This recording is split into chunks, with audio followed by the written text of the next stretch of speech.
Hi friends, இங்கே பாருங்கள், நம்ம வீட்டு மஞ்சள் எல்லாத்தையுமே நான் ஹார்வெஸ்ட் பண்ணி எடுத்துட்டேன். 6 க்ரோ பேக்கில் இருந்தது. 6 க்ரோ பேக்கையுமே நான் எடுத்துட்டேன்.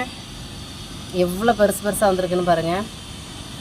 ஒவ்வொன்றும் ஒவ்வொரு சைஸில் இருக்குது. ரொம்ப குண்டு குண்டாக இருக்குது. இதெல்லாம் பார்க்கும்போது மருந்து வச்சு நிறைய யூரியாலாம் போட்டு வைக்கிறத விட வெறுமான சாணி வச்சே இவ்வளோ பெருசாக எடுக்க முடியும்னா இது ரொம்ப ஆச்சரியம்தான். ரொம்ப சிம்பிளாக ஈஸியாக வளர்த்துட்டேன். இதில் ஒரு ஹார்வெஸ்ட் பண்ணுறதுல ரொம்ப ஈஸியாக இருக்கணும் அப்படின்னா அந்த மாதிரி க்ரோ பேக்கு, அது மட்டும் இல்லாமல் இந்த அரிசி கோணி பேக் இருக்குது பார்த்திங்களா, அதில் வைங்க. அதுதான் ஈஸியாக இருக்கும். பிளாஸ்டிக் டப்பா, பக்கெட்டு, டப்பு இதிலெல்லாம் வச்சிங்க அப்படின்னா நம்ம தூக்கி எடுத்து தட்டுறதுக்கு ரொம்ப கஷ்டமாக இருக்குது. க்ரோ பேக்னோடனே 4 பக்கமாக தட்டிட்டு டக்குன்னு கீழே தட்டுறதுக்கு ரொம்ப ஈஸியாக இருக்குது. இந்த கிழங்கோட சைஸு பாருங்கள். ஸோ அதனால் நீங்கள் ஒரு சாக்கு பை எடுத்து 2ஆக மடித்து பின்னாடி மடிச்சுட்டு நீங்கள் வச்சிங்க அப்படின்னா, ஏன்னா நம்ம ஒரே ஒரு டைம் ஹார்வெஸ்ட் பண்ணிவிட்டு அந்த சாக்கு தூர தான் போட போகிறோம். ஸோ அதனால் நீங்கள் அந்த மாதிரி இடம் இருக்கிறவங்க அப்படி வைங்க, சூப்பராக வரும்.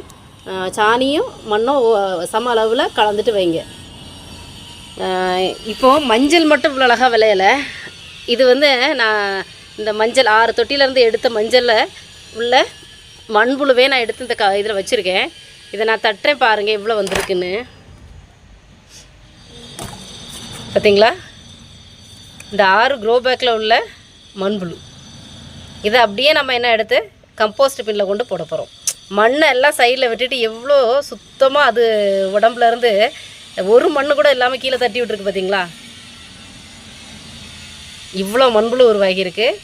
இந்த மண்புழுவை நான் திரும்ப போட போகிறது கிடையாது. இதை நான் கம்போஸ்ட் பின்னில் மட்டும்தான் போடுவேன். ஒவ்வொரு முறையும் எடுக்கும்போது உள்ள அந்த மண்புழு கம்போஸ்ட் பின்னுக்கு மட்டும்தான் போகும். நம்ம மஞ்சள் ஊனும்போது அதில் வெறும் சாணி மட்டும்தான் போட்டு வைக்கணுமே தவிர நம்ம இந்த மண்புழுவெல்லாம் விடணும்னு அவசியமே கிடையாது.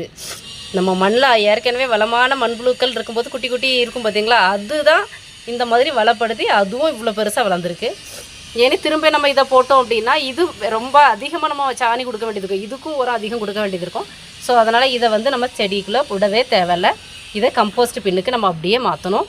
அங்கே நம்ம சாணி, காய்கறி கழிவுகள், இலைகள் மக்கினது எல்லாமே, இந்த காஞ்ச இலைகள், நம்ம செடியில் இருந்து கட் பண்ண மஞ்சள் இலைகள் எல்லாத்தையுமே கட் பண்ணி போட்டோம்னா அது நல்லா சாப்பிட்டு அந்த மண்ணை வளமாகிரும். அந்த மண்ணை நம்ம பிரித்து எடுத்து மறுபடியும் நம்ம செடிக்கு மேலே மேலே கொடுத்துக்கலாம். நான் இந்த மாதிரி தான் கொடுத்துட்ருக்கேன். ஸோ இவங்களோட உதவினால தான் எனக்கு மஞ்சள் இவ்வளோ பெருசு பெருசாக வந்திருக்கு. எல்லாத்தையுமே நான் கழுவிட்டு காமிக்கிறேன் எவ்வளோ அழகாக இருக்குது அப்படின்னு பாருங்கள்.